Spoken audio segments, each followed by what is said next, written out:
de acordo com a tua insondável e maravilhosa graça, nos reunir, Senhor,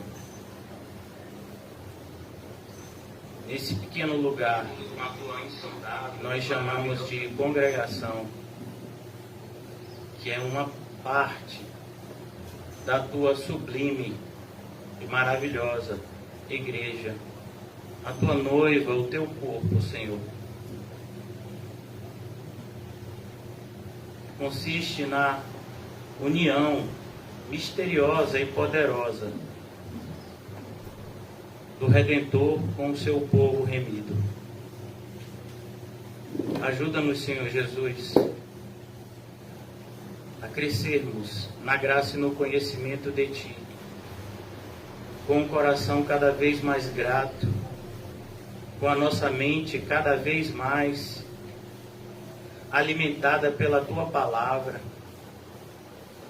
que possamos atingir esse patamar bendito de termos a mente de Cristo, que a nossa maneira de olhar, de raciocinar, de planejar a vida, seja tudo feito de acordo com a Tua Palavra e não de acordo com as nossas intenções, que em grande parte são malignas, quando não enganosas.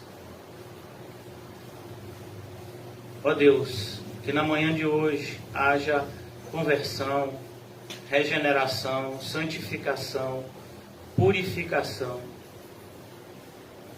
Que toda vaidade, orgulho, engano seja definitivamente, Senhor, extirpado de nós. Que a nova criatura que nasceu em nós a partir do Teu toque bendito na regeneração cresça e subjugue cada vez mais a nossa antiga natureza, que muitas vezes por dia, nos tenta a voltar do lamaçal que o Senhor nos tirou. Nos ajuda, Senhor, a, se necessário, esmurrar o nosso próprio corpo, subjugando os desejos que não provêm de Ti, e que sabemos que não provém de Ti, porque a Tua Palavra, que é mais cortante do que qualquer espada, revela as intenções e os pensamentos. Ajuda-nos, Senhor Jesus, nessa manhã a prestarmos a Ti um culto que lhe seja agradável. Que o nosso coração, a nossa mente, que todo o nosso ser esteja voltado a uma adoração em espírito e em verdade a Ti, Senhor, e a Ti somente. Livra-nos, Senhor, de todas as preocupações que concorrem contigo, principalmente o que comeremos, o que beberemos, o que vestiremos. Ajuda-nos, Senhor, a seguir não o Teu conselho, mas a Tua ordenança bendita, que não devemos nos preocupar com estas coisas, pois são os ímpios, são os gentios que não Te conhecem, que se preocupam com elas. Mas quanto a nós, devemos buscar em primeiro lugar o Teu reino e a Tua justiça, na certeza, na plena convicção de que todas as demais coisas nos serão acrescentadas no seu devido tempo, cooperando para o nosso bem, como o Senhor sempre fez e fará pelo seu povo. Que acreditemos ser parte, Senhor, pela fé. Que o mesmo Espírito, Senhor, que o mesmo Espírito Santo, que é Deus, que inspirou Lucas na redação do texto que vamos meditar, inspire cada um de nós na compreensão dele. Que todos nós cresçamos na manhã de hoje, Senhor, para que nos tornemos cada vez mais servos benditos do Deus Santo, Santo, Santo, que nos concedeu esse privilégio, essa dádiva de o servir. Mas que nós não venhamos a brincar com isso, Senhor. Que não haja falta de zelo, que não haja negligência. Muito pelo contrário, Senhor, que cada vez mais, diligentemente e fielmente, nos entreguemos ao ministério que o Senhor outorgou a cada um de nós.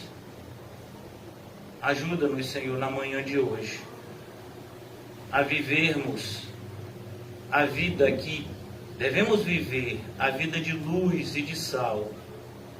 Oramos em especial nessa manhã, mais uma vez, pela vida da irmã Osana, que tem feito há alguns anos um tratamento contra uma enfermidade muito grave. E que o Senhor tenha ajudado ela, Senhor, todos os dias. Mas que nós, como igreja, não esqueçamos um segundo sequer dessa nossa irmã amada. Ela possa sentir o calor do abraço teu, mas também nosso, Senhor. Que ela se sinta amada e principalmente, Senhor, oramos para que haja cura física e derramamento de poder espiritual na vida dela. Pois não é por acaso, Senhor, que ela está naquele país. Acreditamos que há um projeto teu, Senhor, naquela localidade, que nos inclui. Por isso já oramos, Senhor, para que a tua vontade boa, perfeita e agradável seja cumprida em nós e através de nós. Ajuda-nos, Senhor, a perder todo tipo de temor do mundo, que muitas vezes tem nos freado, nos impedido de evangelizar cabalmente. Ó Deus Pai Todo-Poderoso, dai-nos um espírito de ousadia e de fidelidade, Senhor, para que possamos propagar as tuas verdades benditas que trazem revelação do teu projeto de salvação para a alma do homem. Pois aprove ao Senhor salvar o mundo pela loucura da pregação. Para muitos é loucura, para muitos é escândalo, mas para nós que estamos sendo salvos, é o teu poder.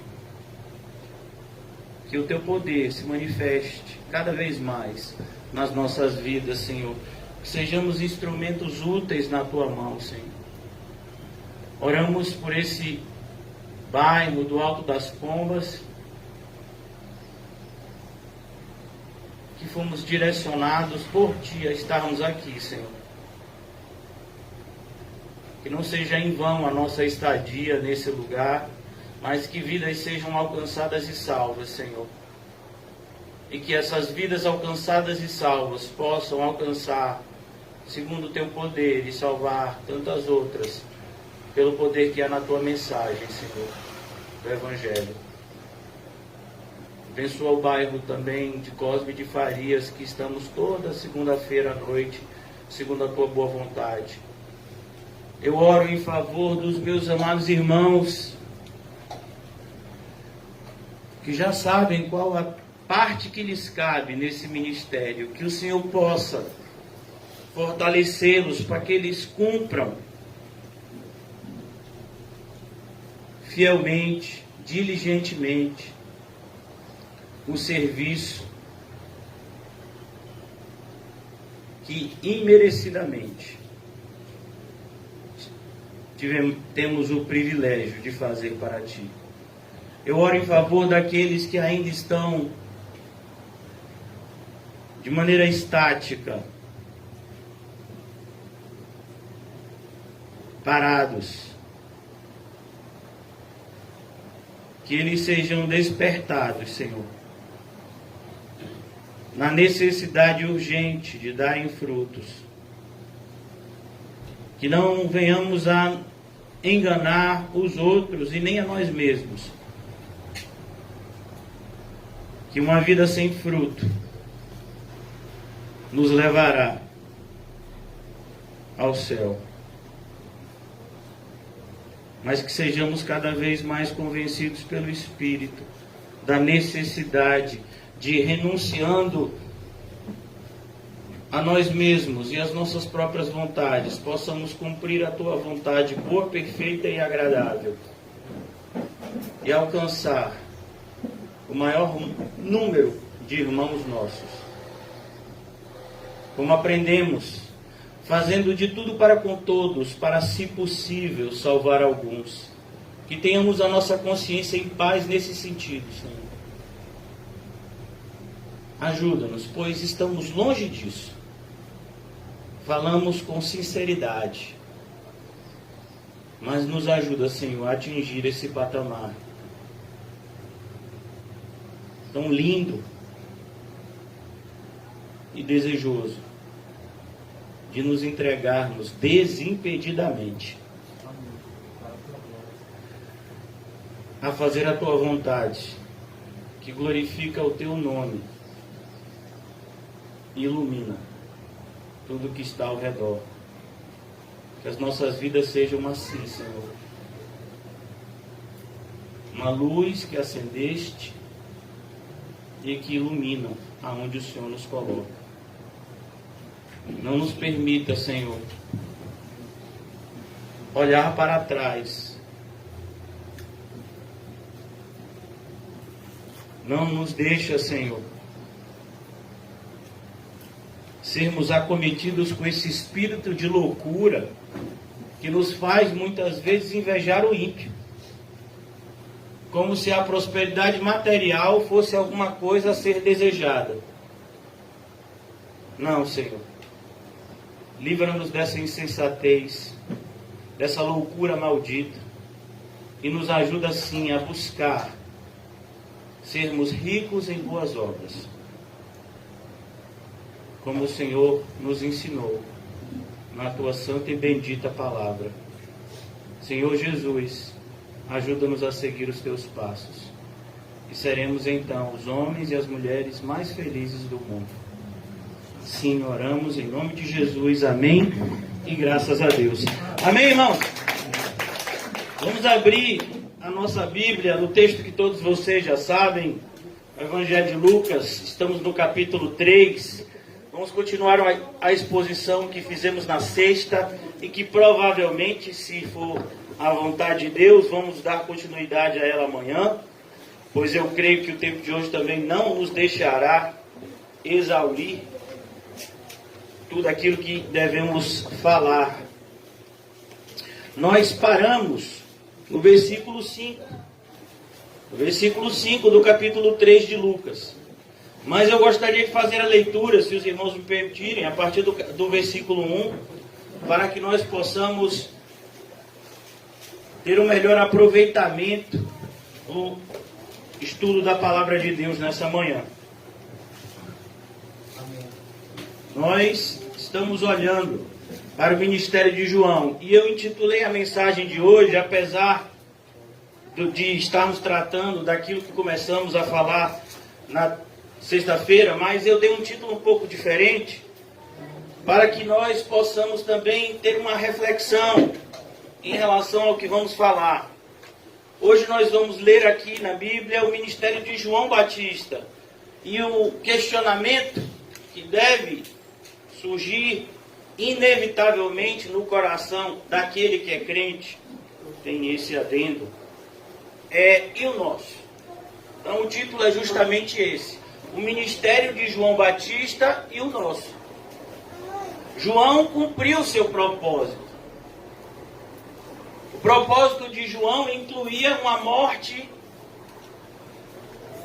no ápice da sua juventude, com 30 e poucos anos, pelo capricho de uma mulher perversa e de um homem corrupto. Mas João não morreu derrotado. Ele recebeu o maior testemunho que um homem pode receber na terra. Do próprio Deus, Filho. O maior homem nascido de mulher. E quem era esse maior homem nascido de mulher? Uma pessoa que talvez nós tivéssemos dificuldade de nos relacionar. Talvez nós tivéssemos dificuldade de falar com ele. E tivéssemos vergonha de andar com ele. Nós já vimos como ele se vestia. De uma maneira totalmente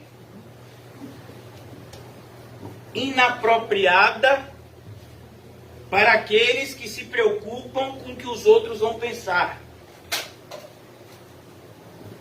João se vestia com a roupa que a sua humildade lhe permitia.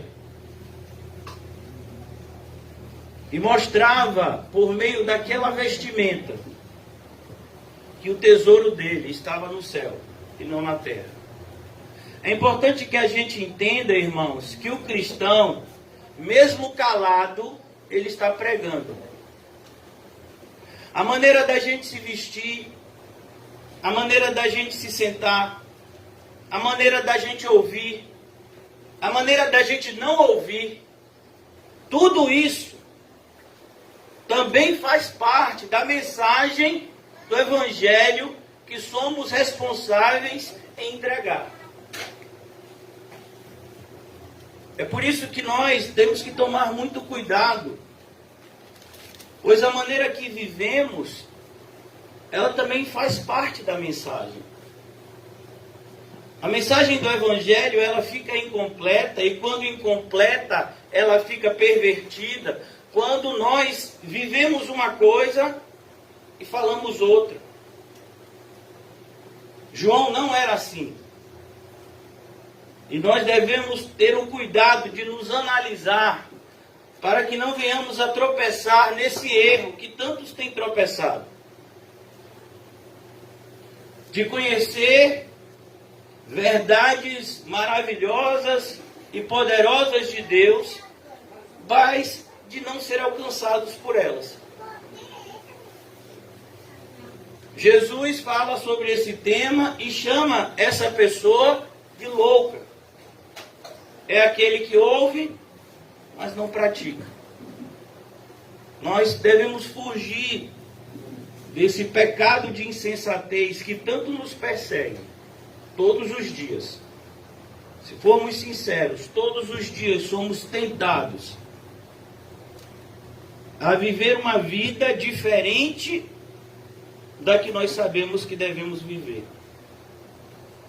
É por isso que, se você perceber, João, desde a sua juventude, ele começa o seu ministério muito provavelmente com 30 anos, mas muito antes disso, desde a sua fase adulta, quando ele já corta o cordão umbilical com os seus pais, que provavelmente já haviam falecido, pois tiveram João numa idade bastante avançada. João, ele vai viver no deserto. E a ideia de viver no deserto, irmãos, ela deve ser uma ideia muito importante para o cristão.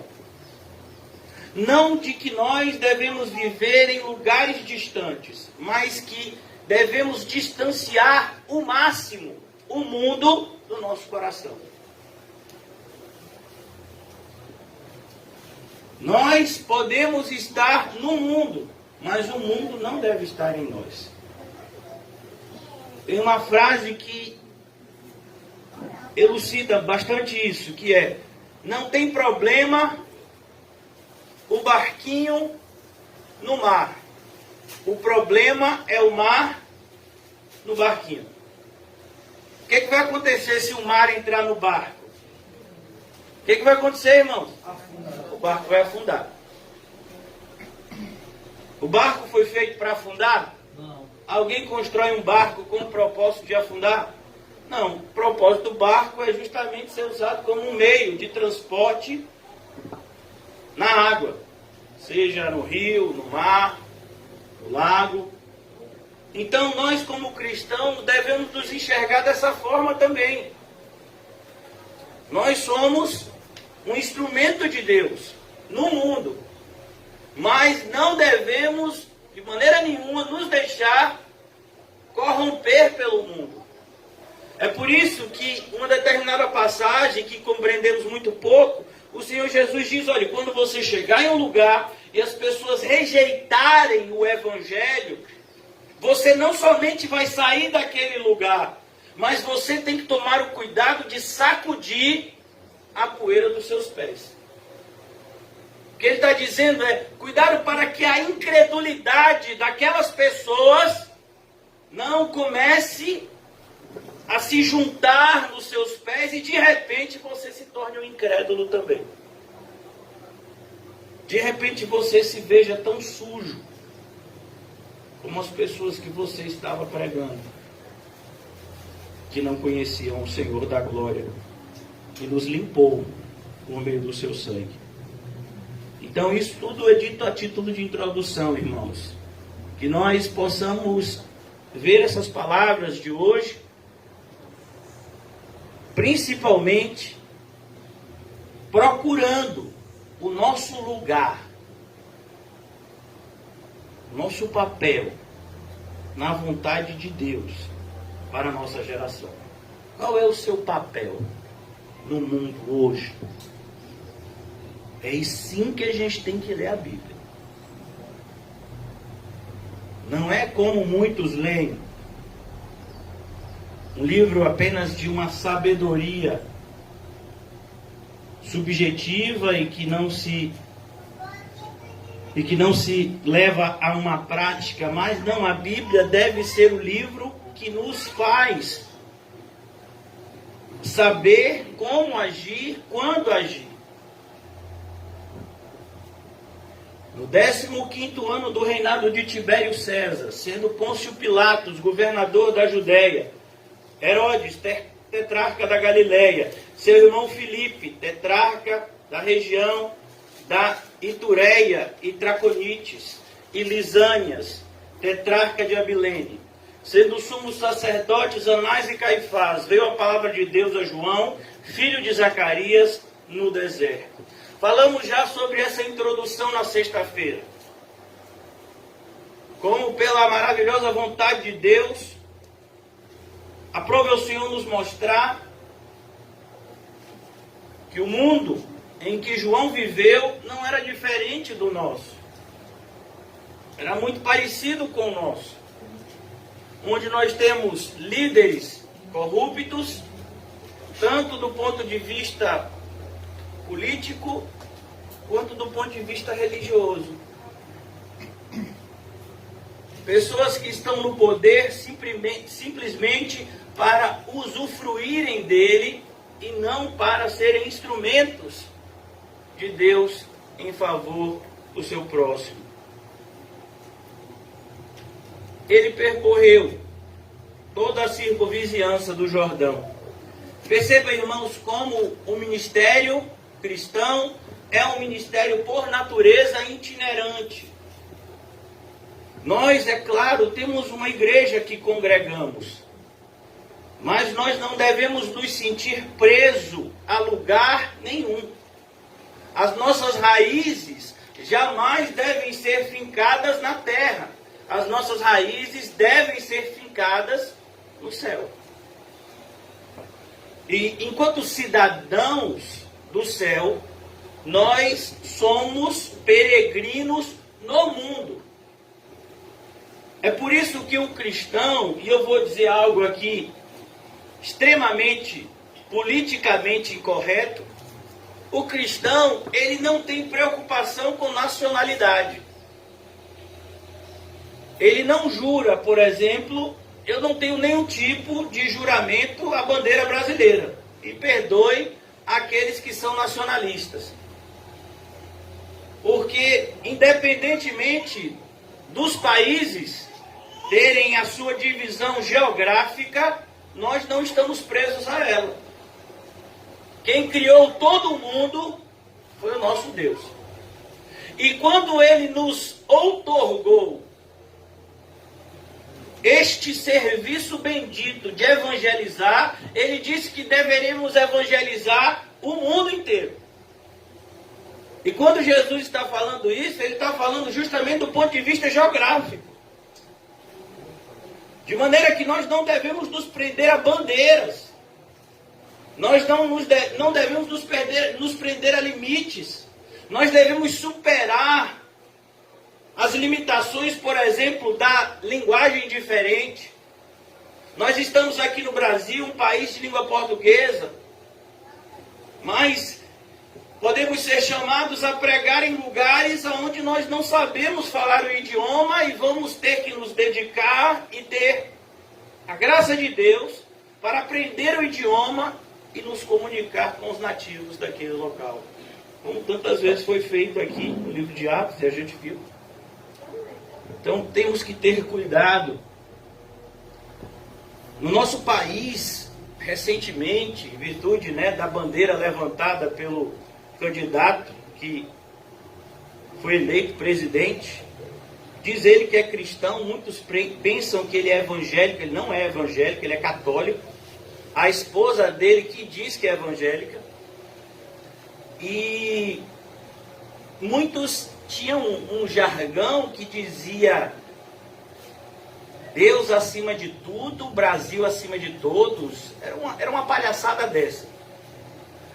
Uma pessoa, irmãos, que tem desconhecimento bíblico, falar isso é até natural.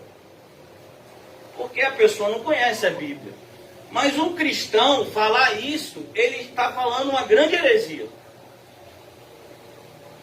Nós não devemos, de maneira nenhuma, nos prender. Por que eu estou dizendo isso? Porque João, irmãos, ele era da região, como nós já vimos aqui, da Galileia. Mas ele não tinha qualquer tipo de limite geográfico, Jesus também. Jesus pregava em Jerusalém, Jesus pregava em Samaria. Mas nenhum rabino judeu pregava em Samaria, mas Jesus pregava. E Jesus só não foi para a Grécia quando foi convidado, por quê? Porque não era o propósito de Deus. O propósito de Deus era que, inclusive, naquele ano, Jesus fosse morto. E ele diz isso por meio da parábola, que o grão de trigo, se não morrer, ele não dá fruto. Mas quando ele morre, ele dá muito fruto. João estava dizendo, olha, eu não vou, mas os ramos que vão brotar a partir de mim, os meus apóstolos, vão, fique tranquilo. A Grécia não vai deixar de ouvir o Evangelho.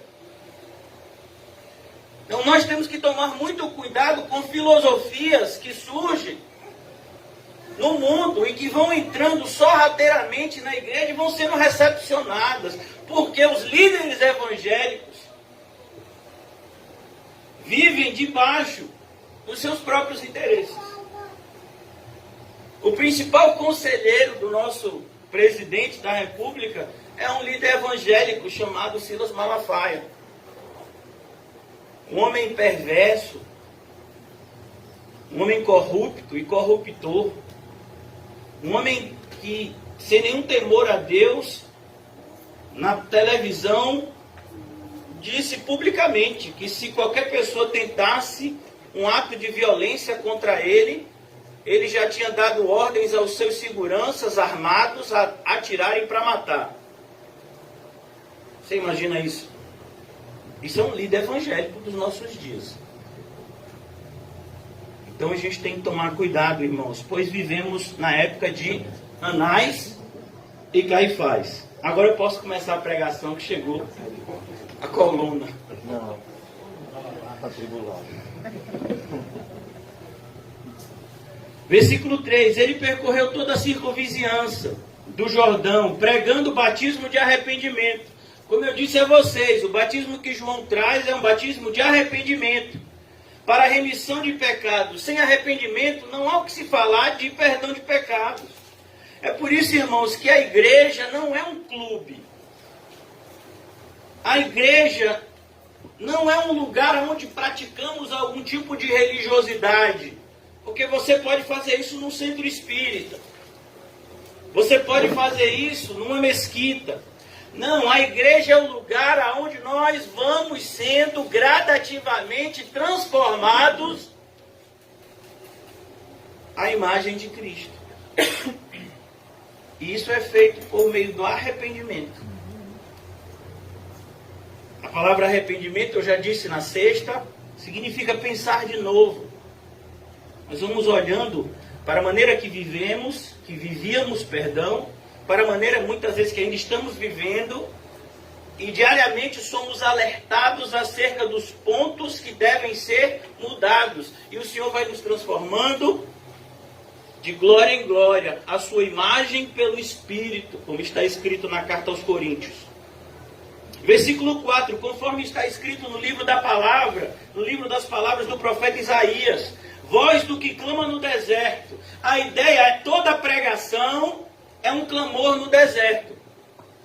Perguntaram uma vez a um pastor evangélico se ele pregava, se ele orava, pelos mortos.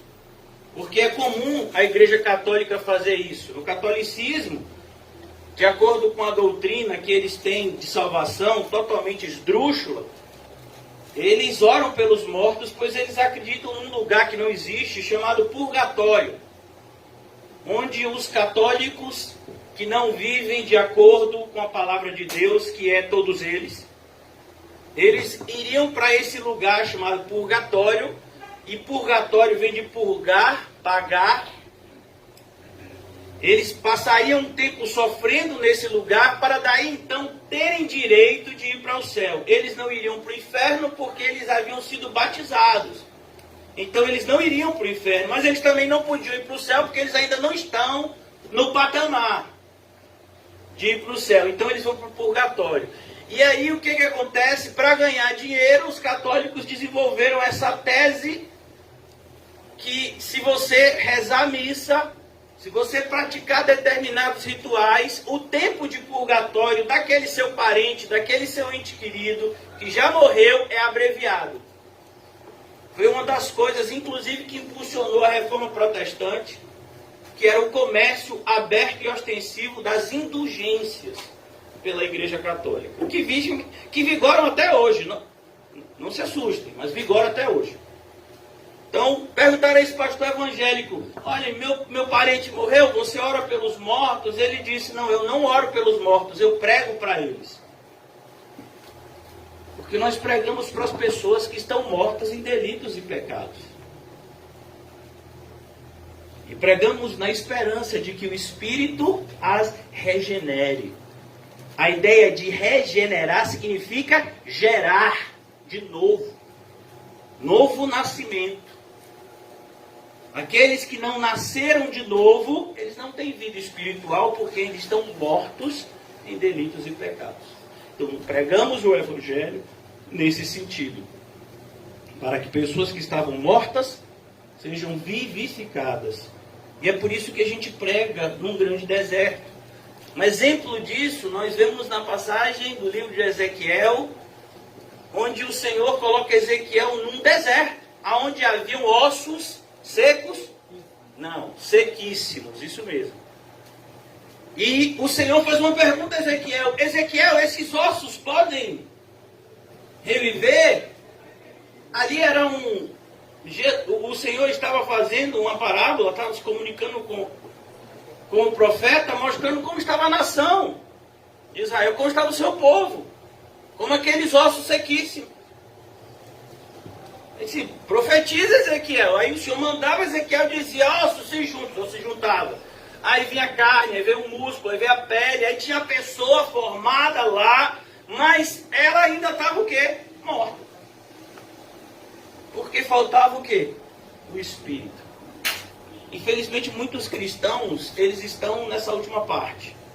Eles estão com aparência de vivo, mas estão mortos. A vida espiritual deles não existe. Então ele diz aqui: voz do que clama no deserto, preparai o caminho do Senhor. Prepare o caminho do Senhor. Prepare, é sua função. Preparar o caminho do Senhor. Não o seu caminho, o caminho do Senhor.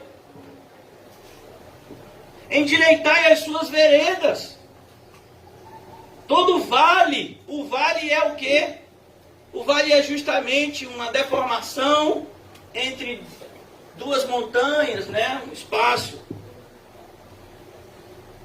E todo monte será aterrado. A ideia é que tem que ser tudo reto para o Senhor passar. Na igreja eu falei isso segunda-feira. Não tem espaço para vitimização e também não tem espaço para orgulho e soberba. Muitos têm se escondido nesses dois. Ah, eu não vou para a igreja porque lá na igreja só tem hipócrita. Seja bem-vindo, tem espaço para mais um. Quem aqui não é hipócrita? Quem aqui não luta contra a hipocrisia? Todos somos pecadores que estamos lutando. Mas muitos gostam de se vitimizar. Ah, eu não vou para a igreja porque ninguém me entende. Porque eu me sinto mal, eu me sinto diferente de todo mundo que está lá. Meu filho, se você não se arrependeu, todo mundo aqui que está, tem que estar arrependido. Então, se você não quer se arrepender, realmente você vai se sentir um peixe fora do aquário numa igreja bíblica. Porque uma igreja bíblica não é um covil de ladrões e salteadores. É a casa de Deus. Então, ele diz, olha, a gente tem que mudar.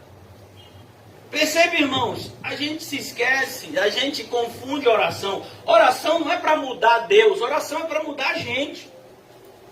Porque Deus não precisa ser mudado. A vontade de Deus não deve ser mudada. A vontade de Deus é boa, perfeita e agradável. Quem tem que ser mudado é a gente. Então, quando a gente ora, às vezes a gente se esquece. Deus tem toda a paciência de nos ouvir. Mas a pergunta é, e a gente tem paciência para ouvir a Ele?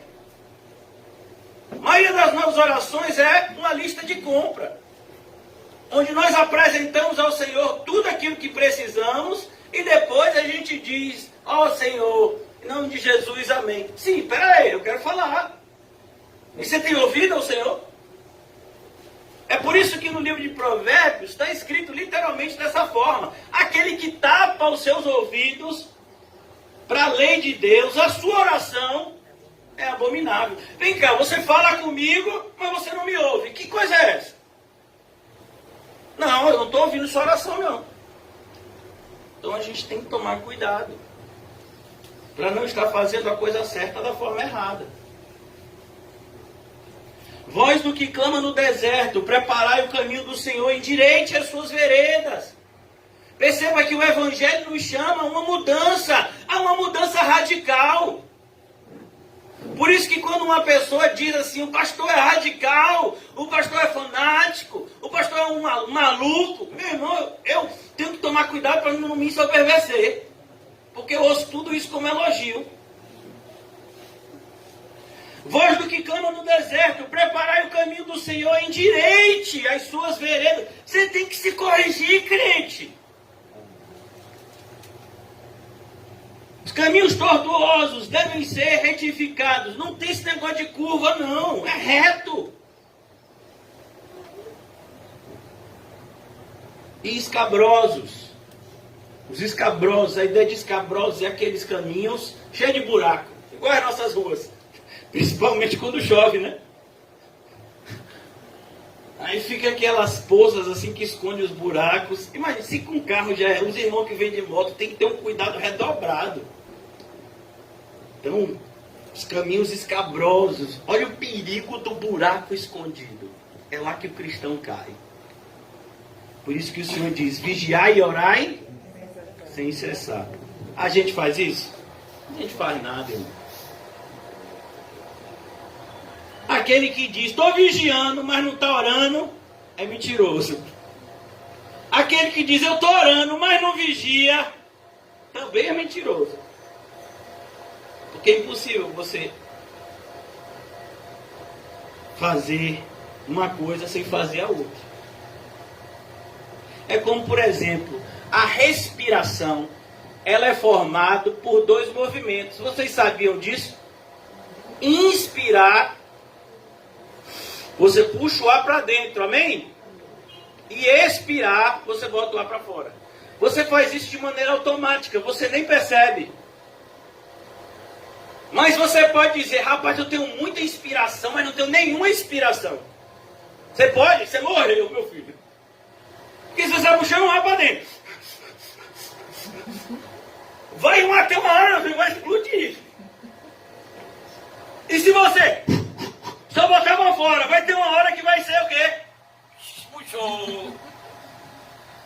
Tem que ser as duas coisas. Sim ou não? Sim ou não, irmão?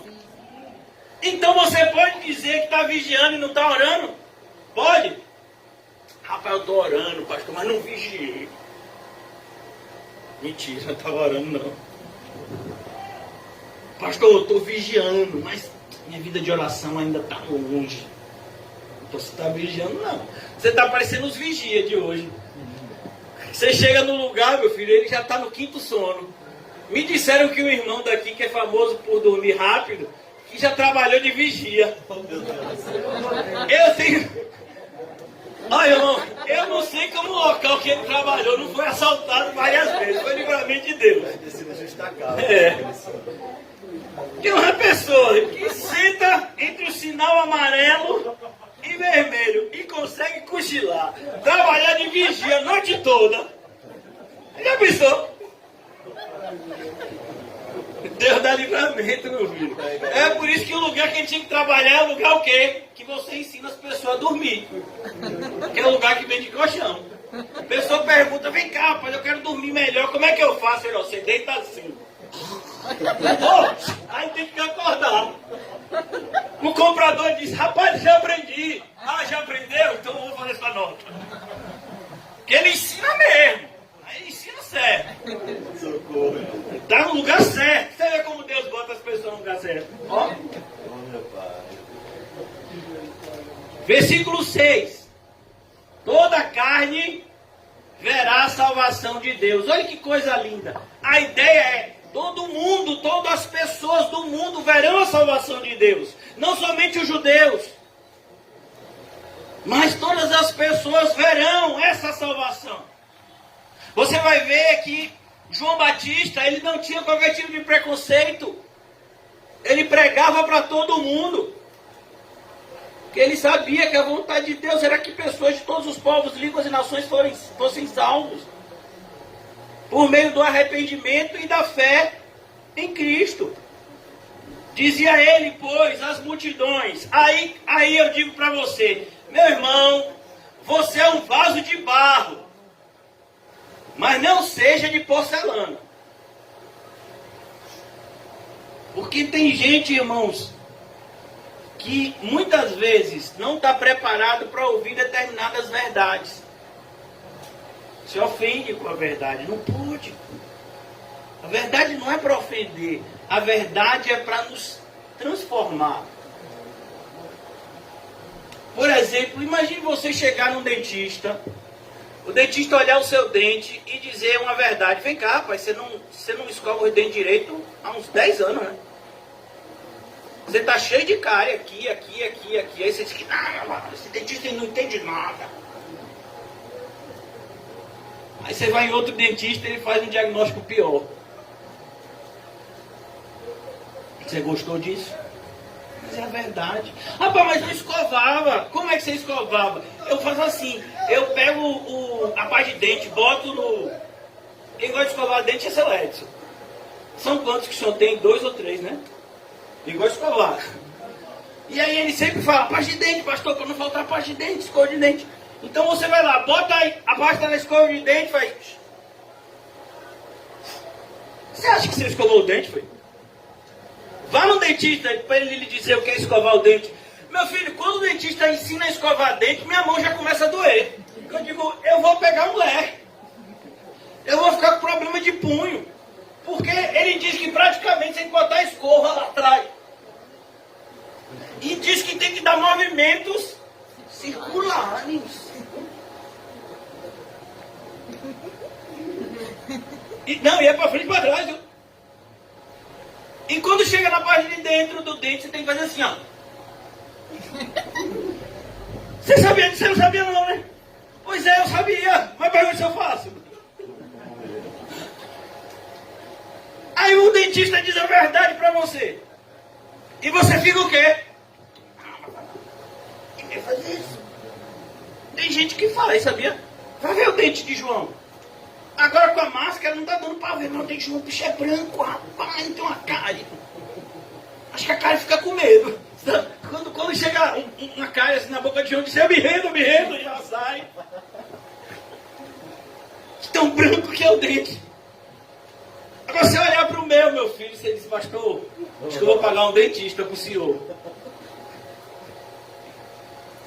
Principalmente quando eu bebia café. Aí Deus me enviou uma gastrite bendita que me fez parar de tomar café como eu tomava. Então, irmãos, a gente tem que tomar cuidado.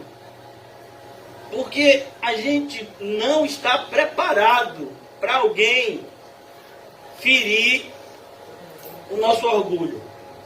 E deixa eu dizer uma coisa. O orgulho da gente é igual carne dura na mão de um cozinheiro bom. Olha, eu não sei se vocês são dessa época, mas quando eu passava as férias na casa dos meus avós, eu via meus tios e minhas tias preparando comida. Eu não sei se na cozinha de hoje tem. Lá na minha casa eu acho que não tem não, nunca vi não. É um martelinho. Rapaz! Ali dá pra você botar a raiva toda pra fora. Você pegava o bife, meu filho, e você disse, você vai ficar mole agora. Tem! Quase que eu vi o bife dizer, ai! Rapaz, eu não ficava mole. Ali era pra amolecer a carne, né? Você sabia que você é assim também. Só que quando o martelo de Jeová vem, tem! Você fica com raiva de quem? Do marteleiro. Pastor grosseiro. Tem que tratar da carne com carinho. Hoje em dia tem uns métodos, né? Diz que você bota amaciante na carne, né? Aí a carne fica mole, né? Mas não, o senhor não tem esse método não. O senhor é reto, é tradicional. Então João, ele dizia, pois, as multidões que saíam para serem batizadas. Olha que coisa interessante, porque o que está acontecendo aqui, por si só, é um milagre.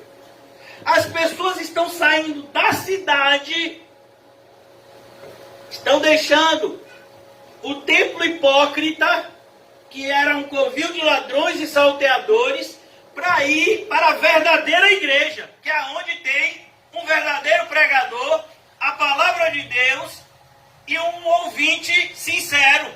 Isso é uma igreja. Igreja não é parede. Igrejas são pessoas fazendo a vontade de Deus. Então ele dizia às multidões que vinham a serem batizadas, olhe, cuidado, eu não sou um sacerdote que vim aqui para te agradar. Eu sou um servo de Deus que tem uma mensagem para te transformar. Olha a diferença. O falso mestre bajula. O verdadeiro mensageiro de Deus fala a verdade. Dizia ele às multidões. Multidões, imagine. Você vem para assistir, faz aquela... junta o dinheiro, aluga um ônibus. Quem já fez isso, né? Naquelas caravanas. Aí o pregador vai começar. Amados do Senhor, meninas dos olhos de Cristo, vasos de alabastro. Meu filho, e João começava, raça de víboras. Já viu isso, não? Varão, que nada, paguei para vir para cá. Vou voltar pro ônibus, não fico mais nem um segundo aqui. Vamos vir pregação. Que nada, varão. Eu vou para aqui que você me trouxe, filho. Pra esse louco ficar dizendo que eu sou um pecador miserável. Eu não estudo, irmãos, alguns anos atrás, quando ainda tinha estudo bíblico na casa do irmão João, e a gente estava fazendo um estudo, e eu disse, todos aqui somos pecadores miseráveis. Se levantou um senhor que havia sido convidado no estudo bíblico, que nunca frequentou as nossas reuniões, e disse, olha, me respeite, que eu não sou pecador miserável nenhum. Você nem me conhece? Está me vendo pela primeira vez? Falou assim, falou. disse, meu senhor, eu não preciso te conhecer. Eu preciso conhecer essa palavra. Ela me diz quem o senhor é. O senhor aceitando ou não? Aí ele ficou com a cara desse tamanho. Nessa época tinha uma pessoa que frequentava a igreja. Esse irmão não era crente e talvez ainda não seja. Mas a gente tinha esperança. Chamava ele de Doutor Amor. E aí eu acho que o camarada foi convidado por ele. Disse, rapaz, eu não vou bater nesse homem não, porque o que está aqui do meu lado pode me pegar. Você vê como Deus usa, né? Então dizia ele, pois, as multidões que saíam para serem batizadas, raça de víboras! E aí você podia ficar ofendido. Mas o que é que João está fazendo aqui? Está ensinando teologia de maneira compreensível para gente que não tem seminário teológico. Para gente que não tem dinheiro, nem tempo e nem direcionamento de frequentar um seminário teológico, que na sua grande maioria tira a fé e não aumenta. Ele está dando uma aula. Ele está dizendo, olha, vocês são descendentes da serpente. O descendente da mulher vai chegar daqui a pouco, ele já até nasceu. Mas vocês são descendentes da serpente. Todos nós nascemos em delitos e pecados. E precisamos ser alcançados pela graça de Deus. Está escrito isso em Romanos capítulo 3. Então, João está dizendo de maneira muito simples, para pessoas iletradas, para pessoas, na sua grande maioria, analfabetas, vocês são uma raça de víboras. O que sai da boca de vocês é veneno. Já pensou? Varão, se você não for humilde, você se ofende. É por isso que na igreja ou você é humilde ou você é humilde. Porque se você não for humilde, você vai ficar ofendido com a pregação e vai embora. Então você tem que ser humilde e dizer, rapaz, eu sou assim mesmo. Raça de víboras, quem vos induziu? A palavra induzir aqui está intrínseco a induzir ao erro. Como Paulo em algumas vezes diz, não vos enganeis. Não se deixe enganar. As más companhias corrompem os bons costumes.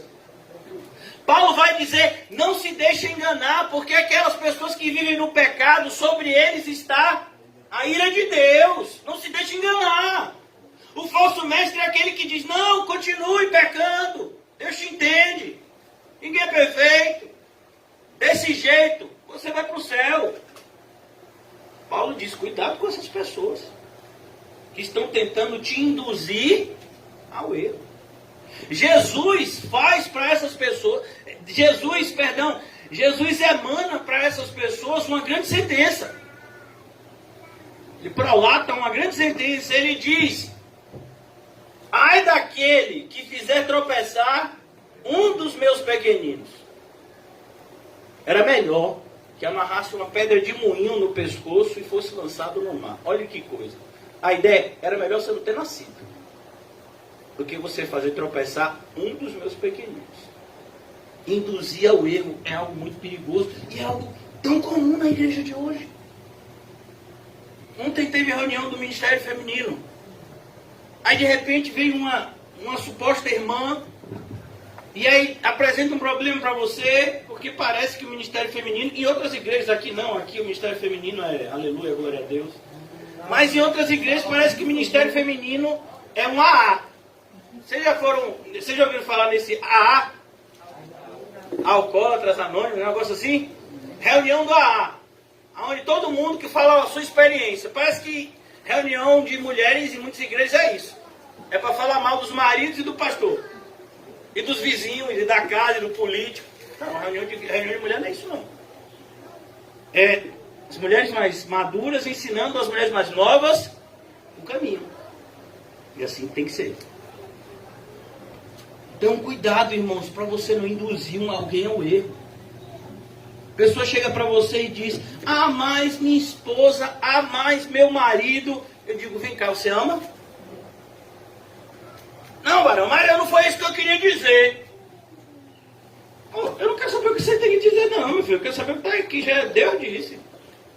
Esposas. Ninguém sabe? Ninguém sabe? Esqueceu? Esposas, sejam submissas ao seu marido. Uma vez teve uma dessas que disse, né? Ainda bem que eu só tenho que obedecer. Eu digo, rapaz, esse tipo de obediência nem o diabo quer. Mulheres, amai os seus maridos. Está escrito lá, se não me engano, em Tito. Tem que amar. É obediência e amor que Jesus está falando. Sejam submissas aos seus maridos. Marido, amem as suas esposas. Pastor, minha esposa. Isso. E você está amando? Ô pastor, eu vim aqui falar um negócio sério. E você acha que eu estou brincando com você? Quer dizer que você está dizendo que sou eu que estou em pecado? Ela faz o que faz comigo e sou eu que estou em pecado? Não é você que é o crente? Quem mais é dado? Quem mais é dado? Quem mais é dado? Quem mais é dado? Acho que eu vou embora da igreja agora. Porque eu não seja mais cobrado. Então, irmãos, ele está mostrando essa verdade. Quem vos induziu a fugir da ira vindoura? Porque o diabo faz isso. O diabo, sabendo que você vai frequentar uma igreja verdadeira, e ele sabe que muitas vezes, na maioria das vezes, não vai conseguir impedir, porque se você está aqui, foi o poder e o propósito de Deus, mas ele vai tentar impedir que você compreenda a mensagem da maneira correta. E ele vai dizer, não, então o negócio é o seguinte, eu já estou na igreja verdadeira, eu me batizei, eu frequento a igreja verdadeira, e aí eu sou um crente verdadeiro. Cadê a sua vida? Você está achando que você pode fugir da ira vindoura só porque você faz alguns rituais? Desde quando obras compram a salvação? Obras não compram salvação, elas são evidência de salvação. E há uma diferença enorme. Você é salvo para boas obras. Mas as boas obras não podem salvar ninguém. Eu deixei de fumar, eu sou a pessoa correta, trato todo mundo bem, faço bem a todo mundo que eu posso. Não está me dizendo nada. Se arrependeu, creu em Cristo, tem feito as boas obras que foram preparadas por Cristo de antemão para que você fizesse, ou você tem feito as suas boas obras? Há uma diferença muito grande. Hoje em dia, a maioria dos evangélicos estão fazendo as suas obras, e não as obras que Cristo mandou que eles fizessem. Então a gente tem que ter cuidado. Por isso, você precisa entender que há uma ira a ser derramada no mundo. A pregação do inferno é algo muito necessário. Não somente assim, algumas pessoas dizem, a pregação do inferno é muito necessária nos dias de hoje. Eu sei, é verdade. Mas a pregação do inferno sempre foi necessária na igreja. É importante que a gente entenda que um Deus santo, ele não pode ser injusto. Então, por conta da sua justiça santa, ele tem que punir os culpados. Ele tem que punir aqueles que a punição de Cristo não os beneficia. Porque o sofrimento de Cristo só beneficia aqueles que se arrependem e colocam a sua fé nele. Mas se você não se arrependeu e nem colocou a sua fé em Cristo Jesus, o sofrimento de Cristo não te beneficia em nada. Então, cuidado, raça de víboras, quem vos induziu?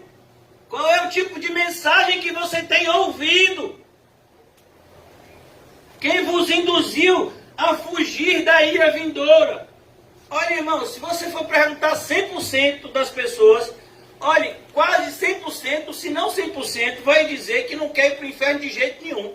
Eu vou dizer para você, se você perguntar 100% dos demônios, se eles querem ir para o inferno, eles vão dizer o quê?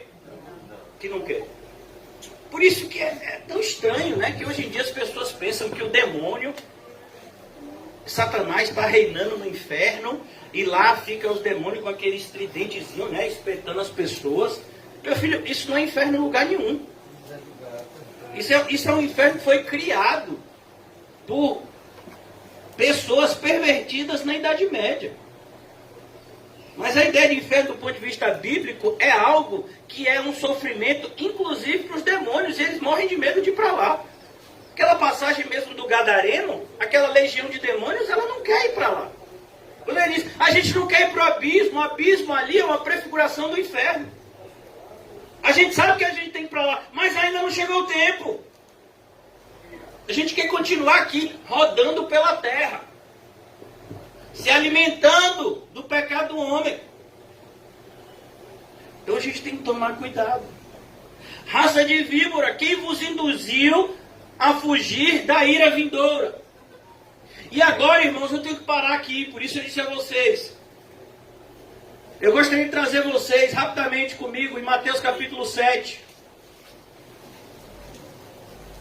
O que significa induzir a fugir da ira vindoura? Quem vos induziu? Eu quero te dizer que você não pode fugir da ira vindoura, mas você pode crer em Cristo, de maneira que a ira de Deus, que recaiu sobre Ele, nos beneficie e não recaia sobre nós. Mas fugir da ira, ninguém pode. Nenhuma tentativa de fugir da ira de Deus vai ter êxito. Mateus 7,13. Uma passagem bastante conhecida, principalmente na nossa congregação. Entrai pela porta estreita. Entrai pela porta.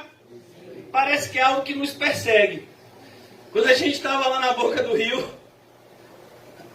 o salão era até maior, né? Mas a porta era estreita. Entrai pela porta estreita, porque larga é a porta. Larga é a porta.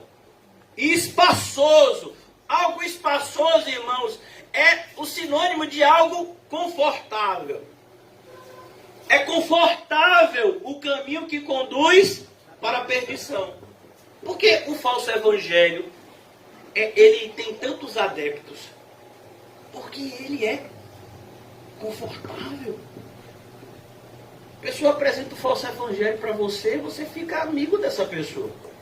Porque você diz, rapaz, camarada, a gente é boa demais. Ele diz me dizendo aqui que eu vou para o céu e ainda vou viver o céu aqui na terra. Rapaz, o negócio é benção. É benção. E nem arda.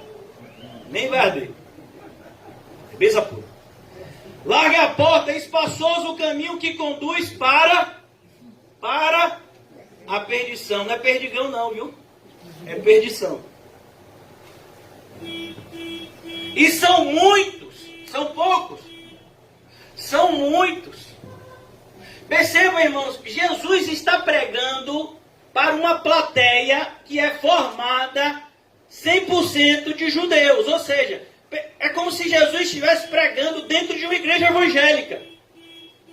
Jesus está falando para os evangélicos de hoje, que têm a Bíblia, que se batizaram, que ceiam, que dizimam, que fazem determinados rituais, que estão inclusos na caminhada evangélica, que evangelizam. Ele está dizendo, cuidado, porque essas obras por si só, elas não vão te levar para o céu. Você tem que entrar pela porta estreita. Você tem que deixar todo o seu eu de lado. Renunciar a tudo. E ele diz aqui no versículo 14, porque estreita é a porta. Percebeu que ele repete? Olha como é que está no versículo 13. Entrai pela porta estreita. Está no imperativo, é uma ordem. De maneira que quem não entra pela porta estreita está pecando, desobedeceu. Mas ele diz, porque estreita é a porta. Aqui Jesus agora está explicando porque a quantidade de verdadeiros crentes é tão pequena se comparado à quantidade de falsos crentes. Essa é uma explicação. Por quê? É uma palavra que vai explicar alguma coisa. Porque José tem o cabelo tão bonito? Porque ele lava com shampoo, que eu não vou dizer a marca. Misericórdia. Por quê? Porque seu Edson é tão forte? Porque ele se alimenta bem. Então, por quê? É uma explicação. Porque estreita é a porta. Olha, porque estreita é a porta, ele está dizendo, porque a porta é estreita, e mais, depois da porta estreita, aí Jesus ainda dá uma apertada. Se a porta já é estreita, mano, e aí? Depois dela, ela conduz a um caminho apertado. E a palavra apertado aqui, usado por Mateus, no grego, que esse evangelho foi escrito originalmente no grego, é a palavra pressionado de todos os lados. Não é apertado no sentido de que você vai passando assim de ladinho. Não, é apertado no sentido que de ladinho, de frentinha, de qualquer forma, você vai sentir aquela pressão. Mas é esse caminho que conduz à vida. Por isso que quando uma pessoa diz para mim, você é um atribulado. Sou mesmo, meu irmão, em tudo. Agora o incrédulo é atribulado? Não pode. Ele não tem esse benefício. São benefícios. O incrédulo, ele é endemoniado.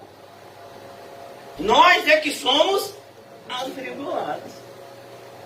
Pastor, por que você está sorrindo? Não faça isso não. Vou pensar que o senhor é doido. Só pensar. O caminho que conduz à vida é apertado. E são muitos. São poucos. Poucos. Que entram? Não. O verbo não é nem esse. Acertam. A porta estreita é difícil até de achar. É por isso que tem gente que vai ouvir uma mensagem e vai dizer, rapaz, eu nunca vi uma pessoa pregando desse jeito. Isso não é para enaltecer o pregador, não. Isso é para mostrar a realidade religiosa do mundo. Que o mundo não vai pregar coisas assim, irmão. Não se engane. Mesmo quando você encontra pastores legalistas, eles estão dizendo que o seu esforço aqui redundará em um lucro aqui também. É como eu vi um desses pastores, o próprio Silas Malafaia, ele explicando que hoje em dia, isso é uma pregação de 9 anos atrás, 8 anos atrás, porque hoje ele é muito mais rico, mas ele explicando na época que ele dirigia um carro de 400 mil reais. Aí ele diz, as pessoas que estão falando isso não sabem que no começo da igreja eu peguei o meu carro e dei para poder comprar um terreno maior. Sim, e é investimento? É o quê? Então a gente tem que tomar cuidado. Porque a gente quer ouvir coisas agradáveis. Como, por exemplo, casamento blindado. Rapaz, você vai se casar, esse casamento vai ser perfeito. Só você seguir essas regras aqui. Vai. E são poucos os que acertam com ela. Olha, irmão, deixa eu lhe dizer uma coisa. A mulher que chegou mais perto de ser perfeita foi Eva. Daí você já tira. Daí você já tira o problema.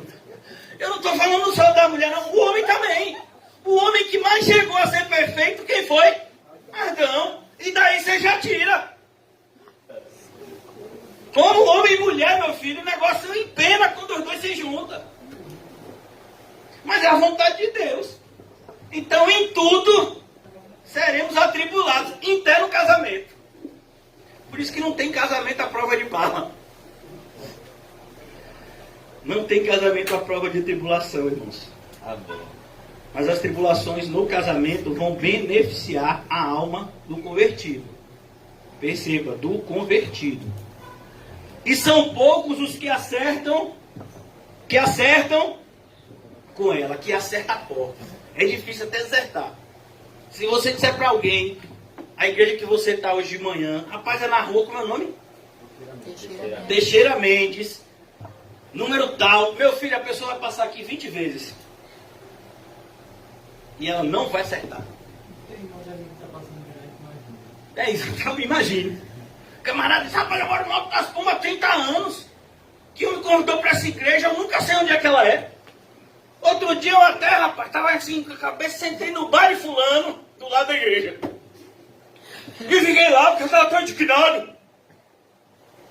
É mais fácil a pessoa achar o bar e a sorveteria do que a igreja.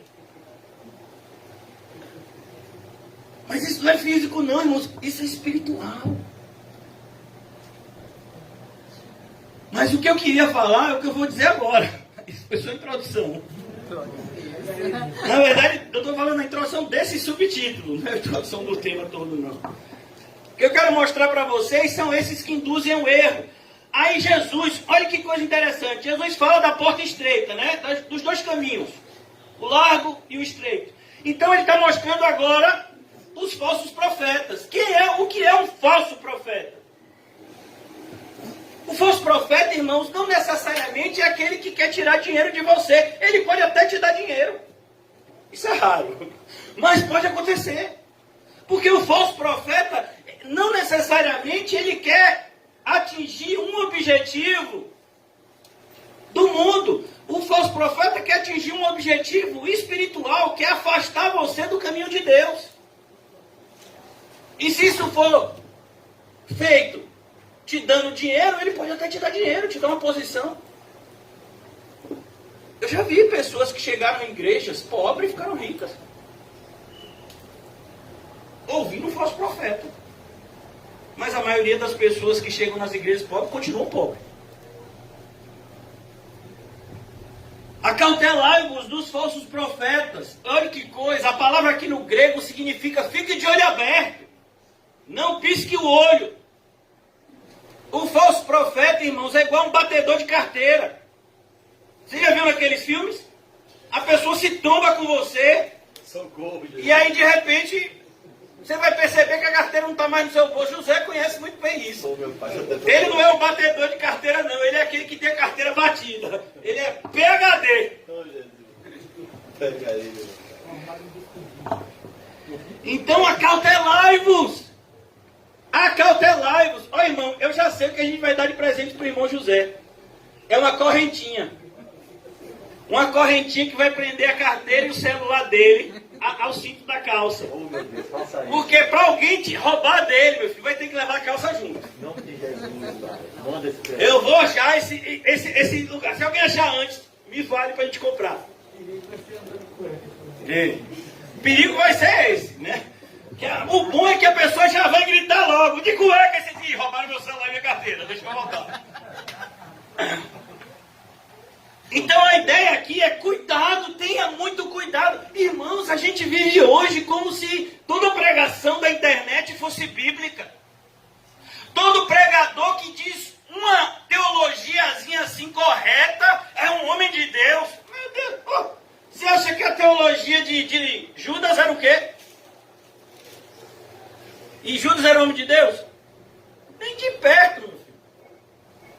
Por isso, cuidado, tem gente que até vai dizer a teologia correta para você. Mas as intenções são malignas. Por isso, o cristão tem que estar acautelado, com toda cautela, andando como se estivesse pisando em ovos. E realmente a gente está pisando em ovos de víboras. Olha o perigo delas acordarem. Uma vez eu assisti um filme, há muito tempo atrás, que um camarada entrava num ninho de vampiros. Nem sabia que isso existe. E aí eles estavam num negócio bem gosmento. E na hora que ele está passando no lugar, eles começam a sair. Eita, que susto. O bichinho correu, viu? Então cuidado, irmão. O mundo é um lugar perigoso. O mundo não é um playground, é um campo de batalha.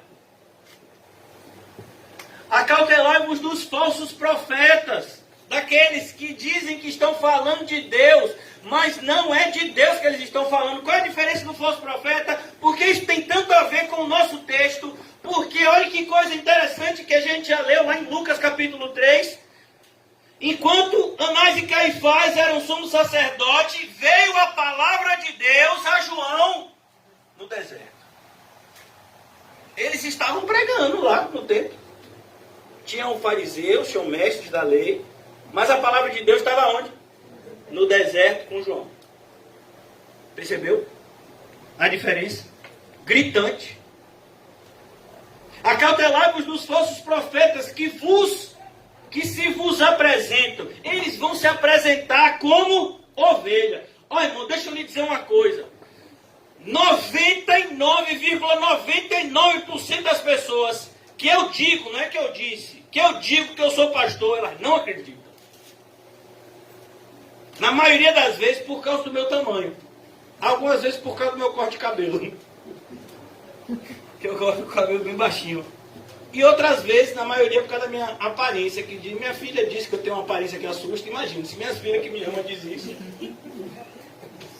Outro dia eu estava sério em casa, minha filha veio para mim, meu pai, pare. Eu digo, o que foi?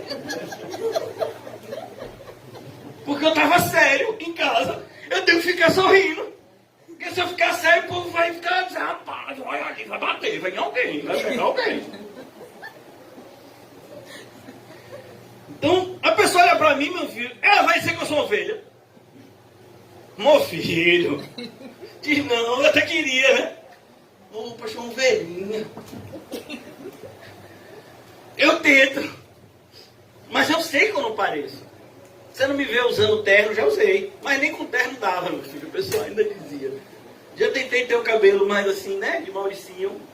Mas não dá, meu filho. Porque o verdadeiro homem de Deus, ele não tem que se esforçar para parecer o homem de Deus. Ele tem uma mensagem de Deus a entregar.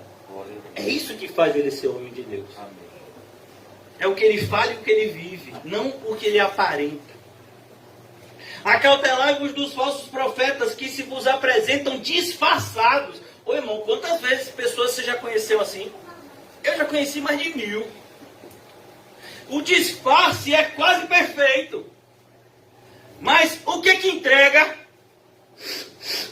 O cheiro de enxofre. Quem já leu o Apocalipse todo? Diz que sentado no trono tinha um ser que parecia um cordeiro, mas falava como um dragão. Ó, o perigo. Mais perigoso do que uma mentira completa é uma meia-verdade. A meia-verdade, ela tem a probabilidade de enganar muito mais. Acautelai-vos dos falsos profetas que vos apresentam disfarçados em ovelhas, mas por dentro são... Perceba, os animais aqui, eles não estão sendo escolhidos de maneira aleatória. O lobo é um predador natural da ovelha. Então, ele não está dizendo, olha, eles se disfarçam de ovelha, mas por dentro eles são como tubarões. Tubarão come ovelha, só se você lançar a ovelha no mar para ele comer. Porque eles vivem em ambientes diferentes. Um vive na água, o outro vive na terra. Não, aqui o Senhor Jesus está dizendo que existe o predador natural da ovelha, que é o falso mestre. E ele usa, qual é a arma? O disfarce, o engano. Ele quer te enganar. Você acha que eles não são bons no que eles fazem? Pergunte a Paulo acerca de Demas. Demas andou com Paulo, você fala, Jesus sabia quem Judas Iscariotes era. Jesus sabia, desde o começo. Mas Paulo não sabia quem Demas era, não. Pastor, como é que você sabe disso? Porque eu já li o Novo Testamento. Alguém aqui já cometeu essa loucura? De ler o Novo Testamento inteirinho. Quando você lê o Novo Testamento inteiro, irmão, você fica assustado. Porque você vê que em 2 cartas, Paulo chama Demas de cooperador no mesmo patamar de Lucas. Inclusive, fala dos dois juntos. Porque Lucas, Demas, meus cooperadores estão aqui comigo. Aí quando Paulo escreve a sua última carta, 2 Timóteo, ele diz, porque Demas, amando o mundo, me desamparou. Somente Lucas está comigo. Os dois aparecem juntos, mas em caminhos opostos. Aí você diz assim, não, mas é porque Demas era crente e ele se desviou. Se fosse, o Espírito Santo não teria inspirado Paulo a dizer o que disse. Paulo disse, porque Demas, amando o mundo. Aí, como a Bíblia não tem somente as cartas de Paulo, tem as cartas do apóstolo João, que também são inspiradas, amém? Diz, todo aquele que ama o mundo, o amor do Pai nunca esteve. Olha que coisa assustadora. Como estudar a Bíblia é algo revelador. Então quer dizer que uma pessoa que ama o mundo hoje, mas foi 10 anos religioso, ele nunca amou a Deus? Não. Porque se ele tivesse amado a Deus, ele não amaria o mundo hoje. Uma pessoa que ama a Deus, ele vai amar a Deus para sempre. Então, Paulo era uma pessoa cheia do Espírito Santo. Mas ele se enganou com Demas. Tamanho é a sagacidade e o poder do engano dos falsos mestres e falsos irmãos. Então aqui ele diz, versículo de número 16, pelos seus frutos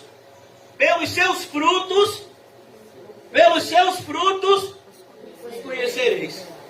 Irmão, pastor que quer igreja lotada, crescendo, ele não é um pastor bíblico. O pastor não está preocupado com a quantidade de pessoas. O pastor está preocupado com a quantidade de Deus dentro das pessoas. O pessoal às vezes fala, o pastor ficou chateado porque a igreja estava vazia. É mais fácil eu ficar chateado quando a igreja está cheia. Porque eu vejo a quantidade de hipócritas maior. A ideia, irmãos, é clara. Você tem que dar fruto. Cadê o seu fruto? Ah, o meu fruto eu dou. É ira, é falta de vergonha na cara. Ah, então quer dizer que seu fruto é esse? Ah, o meu fruto é o egoísmo, é o egocentrismo, é a avareza. Eu tenho dado esses frutos. Então você já se conhece, né? Pelos seus frutos os conhecereis. Colhem-se porventura uvas dos espinheiros e figos dos abrolhos? Assim toda árvore boa produz. Toda árvore boa produz. Meus irmãos, vocês são árvores boas. São ou não são, almas? Cadê os bons frutos? Os bons frutos. Porém a árvore má produz frutos maus. Olha que coisa interessante. Jesus vai repetir o ensino. Por quê? Para mostrar a importância dele. Porque a gente tende a se enganar. A gente tende a dizer, fulano é quase crente. Não existe quase crente. Quase crente é totalmente do diabo. Mas uma pessoa que faz isso, que faz isso, que faz isso, mas a árvore é má. Então os frutos são maus. Porque o que faz um fruto ser bom não é somente a ação, mas é a intenção. É como, por exemplo, irmãos, a maçã é algo bom para ser comido, é ou não é? Mas se ela estiver podre, quantos de vocês já pegaram uma maçã e quando cortaram ela estava toda preta por dentro?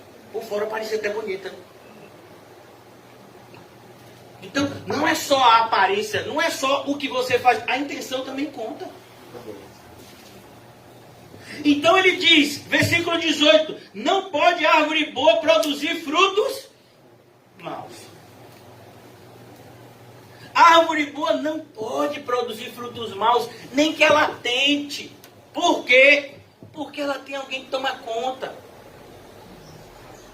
Ela tem um jardineiro que poda, corta, aduba, corrige. Ah, não quer dizer que você não quer fazer não, né? Tá bom. Vou tirar o celular. Vou tirar o sono. Vou tirar a saúde. Ah, você não quer ser crente? Ah, não quer não. Vou botar uma enfermidade grave. Quem quer? Precisa. Vou tirar todo o dinheiro da sua carteira e não vou deixar nada. E aí? Ô pai! Socorro. Em tuas mãos eu me entrego. Socorro, Deus. Rapaz. Ele sabe como corrigir, por isso que ele está dizendo, a árvore boa ela não vai produzir fruto ruim, porque tem quem cuide. Tem quem cuide. Quem já foi em uma fazenda, irmãos? Lá no interior, lá no oeste da Bahia, tem as fazendas, as enormes fazendas de soja. Você sabia que é um dos lugares mais ricos do Brasil? Ninguém fala porque ninguém quer que você vá para lá. São áreas enormes que plantam soja, que é uma das coisas mais caras do mundo. Você não sabe, mas quase tudo que você come, até nos remédios, leva soja. E a maioria dessas sojas que é produzida lá são importadas. Se você for numa fazenda dessa, você vai ver a quantidade de ações para que o plantio, desde antes do plantio até a colheita, que são feitas todos os dias, a programação para que plante, cresça e colha tudo certinho para dar o que eles querem, que é o lucro que eles desejam. Então, entre o plantio e a colheita, irmãos, tem uma série de coisas que a gente muitas vezes não está disposto a fazer. Então ele diz aqui, não pode a árvore boa produzir frutos maus, nem a árvore má produzir frutos bons. Os irmãos que vão participar no serviço da ceia já podem começá-lo.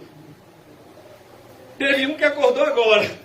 Socorro. Eu vou.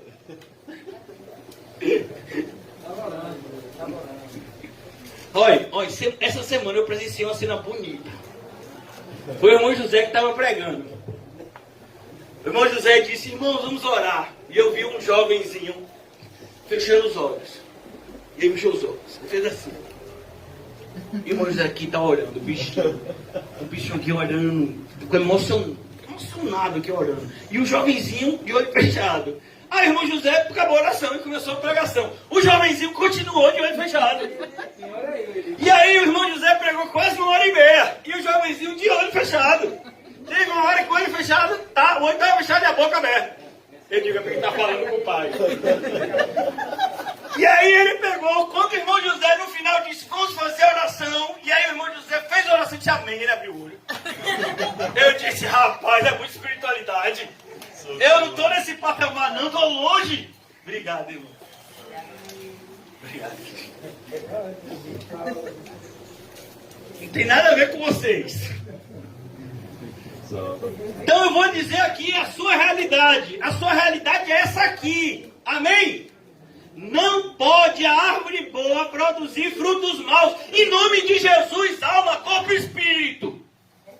Você não pode produzir frutos maus. Pare com isso agora.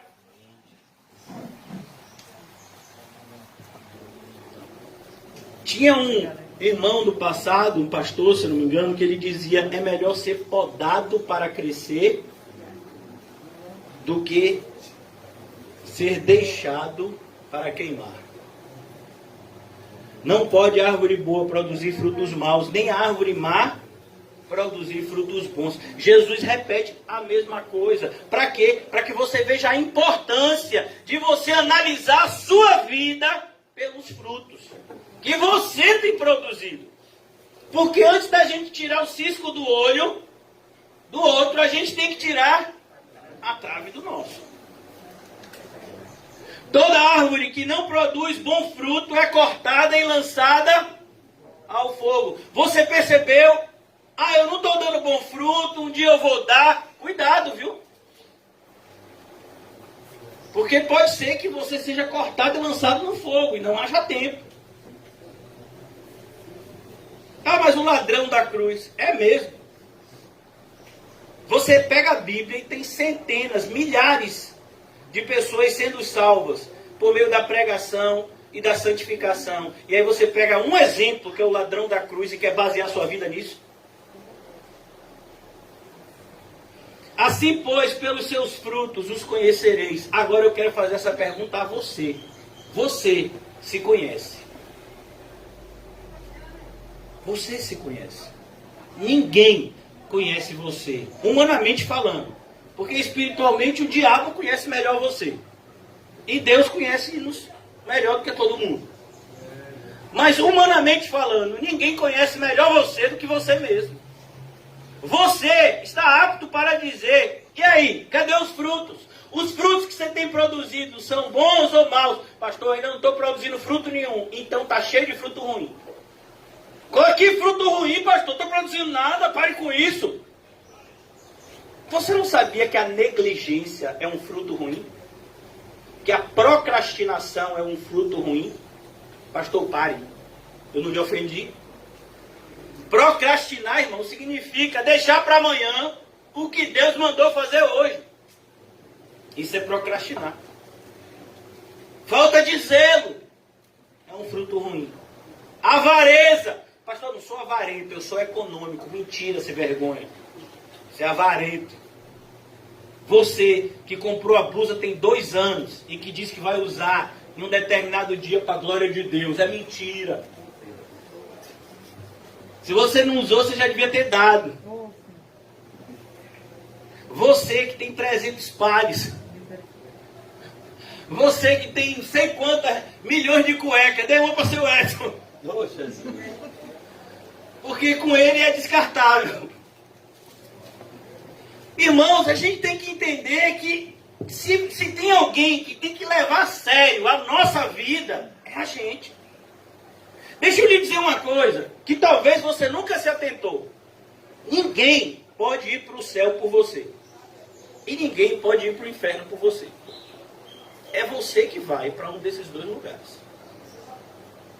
Segunda coisa, ninguém pode te levar para nenhum desses 2 lugares. Ah, eu fui para o inferno porque tal pessoa. Não. É você que escolhe. Você que corta, que esmurra, que arranca. Esmurre o seu próprio corpo, para que você não seja condenado naquilo que você conhece. Arranque o seu olho, se ele tem feito você pecar. Amém. Corte a sua mão, se é ela. Arranque o pé, para você não ir para aqueles lugares que não deveria mais ir. Glória a Deus. Então aqui o Senhor está dizendo, cuidado, todos. Pois a árvore que não produz bom fruto é cortada e lançada no fogo. É essa a pregação de João, é a mesma de Jesus. Por isso que João diz, aonde nós paramos, raça de víboras, quem vos induziu de fugir da ira vindoura? Essa verdade é a ira vindoura que João está dizendo lá. Olha, não deixe que ninguém te engane, que você vai ter uma vida produzindo frutos ruins e que você vai ter a salvação de uma árvore boa. Isso não existe. Já concluindo, irmãos, com todo horário, nem todo que me diz Senhor, Senhor, a gente, Senhor, oh Deus Pai Todo-Poderoso, Criador da terra, em Ti eu deposito toda a minha fé. Mentira, sua fé está no dinheiro. Deixa faltar o dinheiro para pagar a conta, para ver como fica você. Vende até a alma. Senhor, em Tuas mãos eu entrego a minha vida. E na hora de escolher o cônjuge, não, aí varão, aí sou eu. Aí tem que ter olho verde, azul, violeta, cabelo lilás.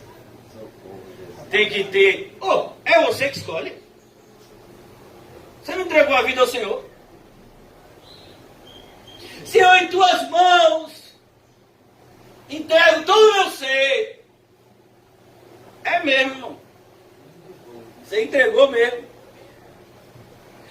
Nem todo que me diz Senhor, Senhor entrará no reino dos céus, mas aquele que faz a vontade do meu Pai que está nos céus. E eu acho isso interessante porque quando Jesus diz a minha família, não é aqueles que estão do lado de fora. A minha família é os que estão aqui dentro. São aqueles que fazem a vontade do Pai que está no céu.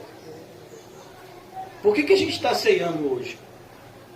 Porque Jesus morreu pelos nossos pecados. Mas Jesus só morreu pelos nossos pecados se de fato nós nos arrependemos e acreditamos nisso verdadeiramente. E o que é que vai me mostrar, pastor, se eu me arrependi e acredito verdadeiramente a vida que eu vivo? Se tem uma árvore que você tem que se preocupar, meu filho, é a sua. A gente gosta muito de olhar para a árvore do vizinho. Mas e a sua? Está como? Por isso que a gente tem que pensar, percebeu? Ninguém pode cear por você. Você que está ceando, recebeu o pão, não foi? E o cálice, individualmente, não foi assim? Porque o seu relacionamento com o seu Salvador é pessoal. Então que a gente reflita, irmãos. Nosso encontro vai acabar, mas o seu culto a Deus não pode. Quando terminar, mesmo aqui, a gente indo embora, terminando a nossa comunhão, indo embora às nossas casas, o culto continua. No lar, no trabalho, no supermercado, no ônibus. Você pensa que José não passou a madrugada inteira orando pelo ladrão? Ô Senhor. Por isso que ele chegou atrasado. Socorro, Pai. Pai, perdoa. Não sabe o que faz. Não foi, meu filho? O pastor não tinha orado assim até agora, mas agora eu vou orar. Dá em minha mão, Senhor. Em nome de Jesus você vai orar para ser correto. Perdoa o bichinho. Bichinho, tô pagando aí do celular. Dá falta um bocado. Tá falando um bocado. Eu pagando o celular para outro usar. E vem cá, meu filho. Você quer ser o ladrão? Não. Pastor, não quero ser nenhum dos dois. Mas você vai ter que escolher ser um dos dois.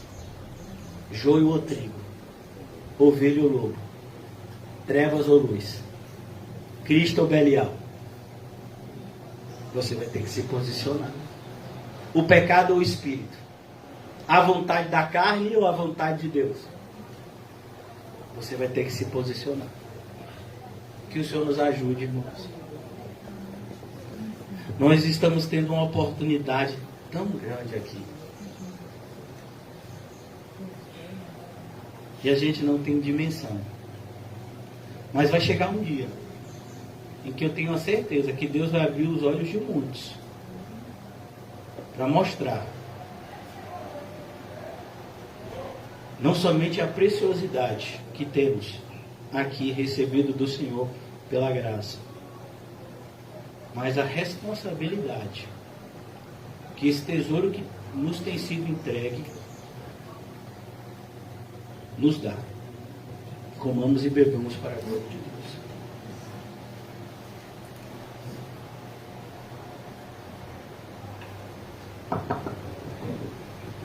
Ó Deus, eu oro em favor de todos nós, e eu me incluo. Ajuda-nos, Senhor, a vivermos uma vida que te agrade. Ó Deus, não nos deixa sair do culto e nos esquecer completamente tudo o que foi dito. E começaram a viver uma vida como o Senhor não nos tivesse dado tantos alertas quanto nos deu no dia de hoje. Mas que a luz que o Senhor acendeu em nós, Senhor, fique cada vez mais forte e forte e ilumine todos aqueles que estão ao nosso redor. Ajuda-nos a vencer, Senhor, todos os pecados que têm nos afastado de Ti. Dai-nos a disposição e força para lançar fora tudo aquilo que tem roubado a alegria da salvação na nossa vida. Abençoa, Senhor, a nossa congregação. Eu oro pelos irmãos que estão andando pelo caminho apertado. Que o Senhor fortaleça-os para que eles não esmoreçam. Eu oro por aqueles que pararam em virtude dos obstáculos. Ó Deus, concede arrependimento para eles e força para eles vencerem.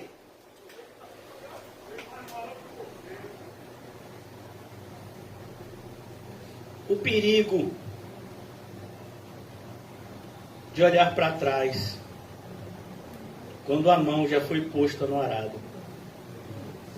Eu oro por aqueles que ainda nunca colocaram a mão no arado, Senhor, que eles comecem a partir de hoje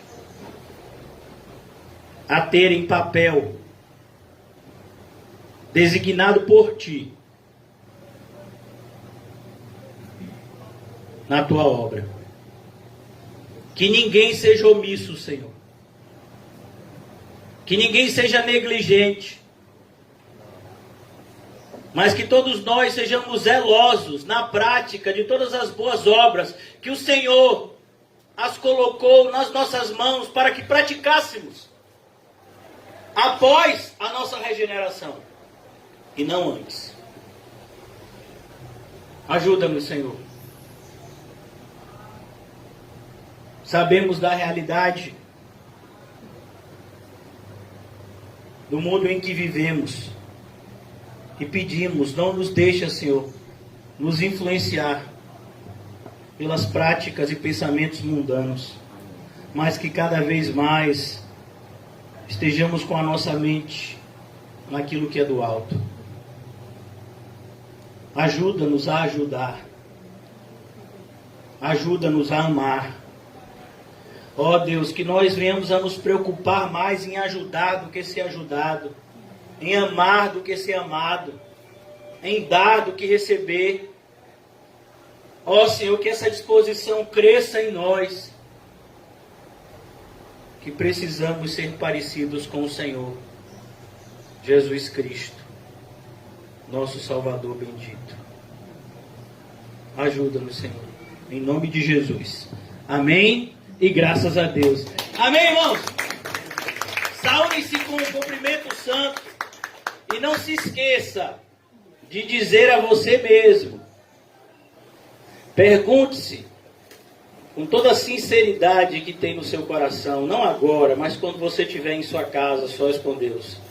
Que fruto eu tenho produzido? Que o Senhor nos leve em paz. Que o amor de Deus o Pai, que as doces consolações do Espírito Santo e a graça maravilhosa do nosso Senhor e Salvador Jesus Cristo esteja sempre conosco, que nós dizemos amém. Foram abençoados pelos dois pastores da igreja.